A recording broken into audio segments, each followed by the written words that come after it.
Assalamualaikum warahmatullahi wabarakatuh. Saya Hanifah Nova Putri. Di sini saya ingin melakukan wawancara untuk memenuhi tugas mata kuliah profesi keguruan. Jadi semoga di video ini dapat menjadikan inspirasi maupun motivasi kepada kita calon guru di masa yang akan datang. Langsung saja kita ke videonya. Baik, di sini saya sudah bersama dengan Bapak Mardan. Beliau merupakan seorang guru yang mengajar di Pondok Pesantren Sarani Baria Zulkarnain. Baik, selamat siang Bapak. Selamat siang. Maaf mengganggu waktunya Pak. Apa alasan Bapak memilih profesi sebagai seorang guru? Apakah ini merupakan cita-cita Bapak sejak dulu atau ada pengalaman tertentu yang menginspirasi Bapak? Mungkin kalau dibilang sebagai cerita awalnya tidak ya, tapi melihat kondisi kita sekarang ini banyak anak-anak yang minat dalam belajar turun. Jadi saya ingin menjadi salah satu penyumbang ya, di dunia pendidikan, salah satunya menjadi guru. Itu merupakan hal yang pertama.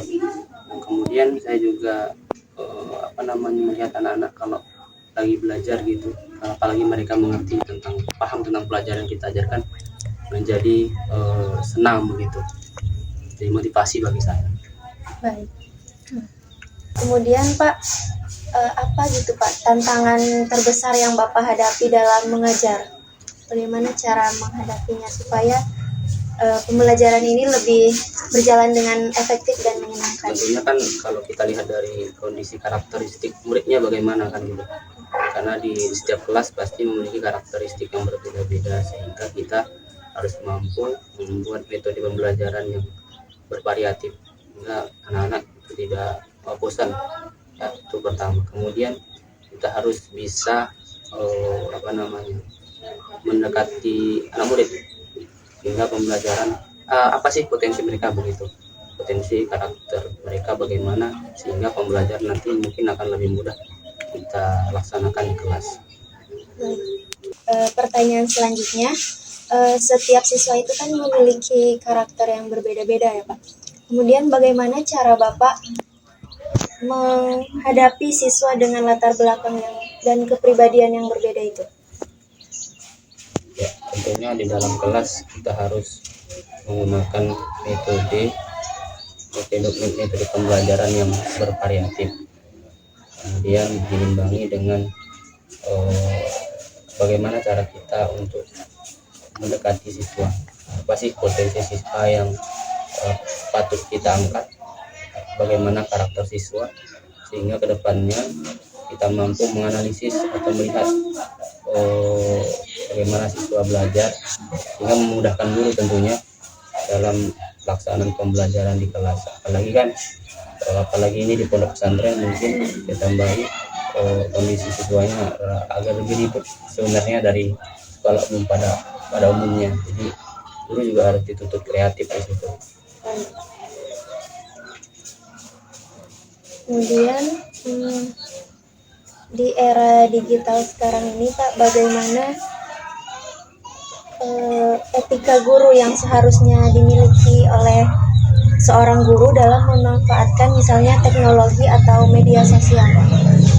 Ya, tentunya kita sebagai guru juga punya media sosial ya, punya media masing-masing. Tentunya kita sebagai guru yang tentunya yang patut ditiru dan ditiru, kita juga harus membuat konten-konten. Mungkin kalau kita ingin membuat konten harus sesuai dengan kita ini sebagai guru, jangan asal-asal menjadikan contoh begitu kepada para santri yang ada di pesantren. Tentunya kemudian juga kita harus mengimbangi juga memberikan nasihat-nasihat kepada anak-anak kita di pesantren, bagaimana cara mereka juga bermedia sosial, agar anak-anak juga tahu ya, banyak sekali apalagi sekarang beredar berita-berita yang tidak baik. Kita harus bisa memberitahu ini, yang harus disaring. Jadi berita mana yang harus didengarkan, berita mana yang harus kita saring begitu. Baik, yang terakhir ya Pak, apa pesan atau nasihat yang ingin Bapak sampaikan kepada kami sebagai calon guru supaya menginspirasi gitu. Tentunya kalau kita ingin menjadi guru harus pertama dari hati dulu kan. Kita harus tahu bagaimana cara kita memulai sesuatu itu harus dari hati, ya tidak merasa jadi beban bagi kita sebagai seorang guru. Kemudian kita juga harus bisa beradaptasi, apalagi kita di bidang teknologi ini. Kita jangan kita jangan jagok masanya, jangan dengan teknologi. Kita harus bisa memberdayakan teknologi itu sebagai media pembelajaran, karena zamannya sudah digital. Kemudian yang terakhir, kita tentunya yang pertama harus sabar, karena tentunya kembali lagi seperti pertanyaan kemarin, bahwa karakteristik itu siswa berbeda-beda atau santri berbeda-beda.